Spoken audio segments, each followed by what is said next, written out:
સાંભળો સાંભળો સાંભળો ખેડૂત ભાઈઓ, શ્રીરામ લઈને આવ્યું છે એક અનેરું ઉત્પાદન, શ્રીરામ રેપ્રોઝેન. શ્રીરામ રેપ્રોઝેન આધુનિક ટેકનિકથી શ્રીરામના centre for advance plant nutrition દ્વારા નિર્મિત ઉત્પાદન છે, જે છોડવાઓને પ્રજનન અવસ્થામાં પહોંચતા પહેલા સ્ફૂર્તિ આપનારું અને સક્ષમ બનાવે છે. આ જુદી જુદી જાતના જૈવ ઉત્તેજક એટલે કે બાયોસ્ટિમ્યુલન્ટ્સનું એક આદર્શ સંયોજક છે, જે પાકને સંપૂર્ણ જીવન ચક્ર સુધી સ્વસ્થ રાખે છે અને ઉત્પાદનમાં વૃદ્ધિ કરે છે. શ્રીરામ રેપ્રોઝેન પાકને કુદરતમાં આવી રહેલા પરિવર્તન જેમ કે ઉચ્ચ ઉષ્ણતામાન અથવા દુકાળની સ્થિતિને સહન કરવાની ક્ષમતા આપે છે. છોડવાઓની પ્રજનન અવસ્થાની ક્ષમતાને વધારે છે, છોડવાઓના જુદા જુદા ભાગોને શક્તિ પણ આપે છે. શ્રીરામ રેપ્રોઝેન, શ્રીરામ રેપ્રોઝેન, શ્રીરામ રેપ્રોઝેન. છોડવાઓની પ્રજનન અવસ્થાની ક્ષમતાને વધારે છે, છોડવાઓના જુદા જુદા ભાગોને શક્તિ પણ આપે છે. છોડવાઓને દુકાળથી બચાવે, વધુ ઉષ્ણતામાન પણ સહન કરે. શ્રીરામ દ્વારા વિકસિત શ્રીરામ રેપ્રોઝેન. શ્રીરામ રેપ્રોઝેન, શ્રીરામ રેપ્રોઝેન, રેપ્રોઝેન, રેપ્રોઝેન, રેપ્રોઝેન.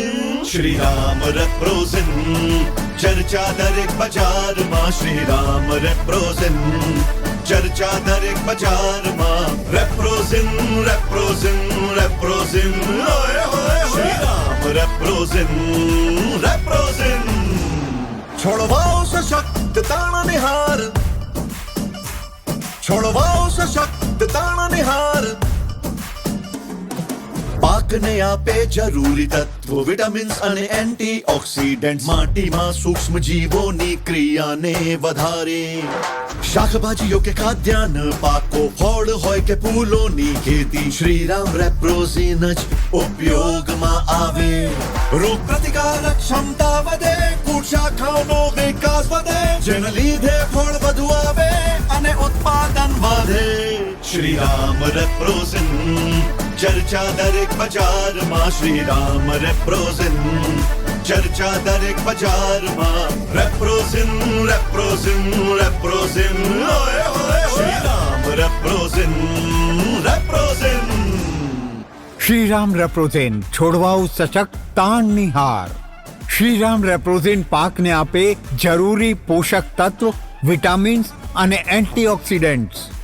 પાકની પ્રજનન અવસ્થામાં પહોંચવાની ક્ષમતામાં વૃદ્ધિ, જે કે ઉત્પાદન ક્ષમતા વધારે.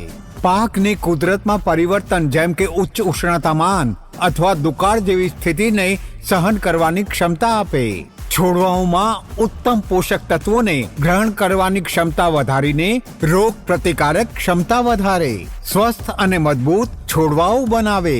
પાકમાં ફળ અને શાખાઓનો વિકાસ, જેના કારણે ફળ વધારે આવે અને ઉત્પાદન વધે. માટીમાં સૂક્ષ્મ જીવોની ક્રિયાને વધારે, જેના લીધે છોડવાઓમાં પોષક તત્વોને ગ્રહણ કરવાની ક્ષમતા વધે અને માટી પણ રહે સ્વસ્થ. શ્રીરામ રેપ્રોઝેનનો વપરાશ જુદા જુદા પ્રકારના પાકોમાં કરી શકાય છે. શાક જેમ કે ટામેટા, મરચા અને બીજા શાકભાજીઓ, ખાદ્યાન્ન પાકો જેમ કે ડાંગર, ઘઉં અને શેરડી, અને ફળો જેમ કે દ્રાક્ષ અને કપાસ, દાળો અને કઠોળ અને તેલબીજ પાક જેમ કે સોયાબીન, મગફળી વગેરે. વધુમાં ફૂલોની ખેતીમાં પણ શ્રીરામ રેપ્રોઝેનના વપરાશથી ભરપૂર લાભ મળે છે. શ્રીરામ રેપ્રોઝેનનો પ્રથમ છંટકાવ વાનસ્પતિક વૃદ્ધિની અવસ્થા અને બીજો છંટકાવ ફૂલ લાગવાથી પહેલા કરો. શ્રીરામ રેપ્રોઝેનની માત્રા 500 ગ્રામ પ્રતિ એકર 170 થી 200 લીટર પાણીમાં કરો. ઉત્તમ પરિણામ માટે છંટકાવ સવારે અથવા સાંજે કરવો જોઈએ. શ્રીરામ રેપ્રોઝેન ચર્ચા દરેક બજારમાં. શ્રીરામ રેપ્રોઝેન ચર્ચા દરેક બજારમાં. રેપ્રોઝેન, રેપ્રોઝેન, રેપ્રોઝેન. ઓય ઓય શ્રીરામ રેપ્રોઝેન,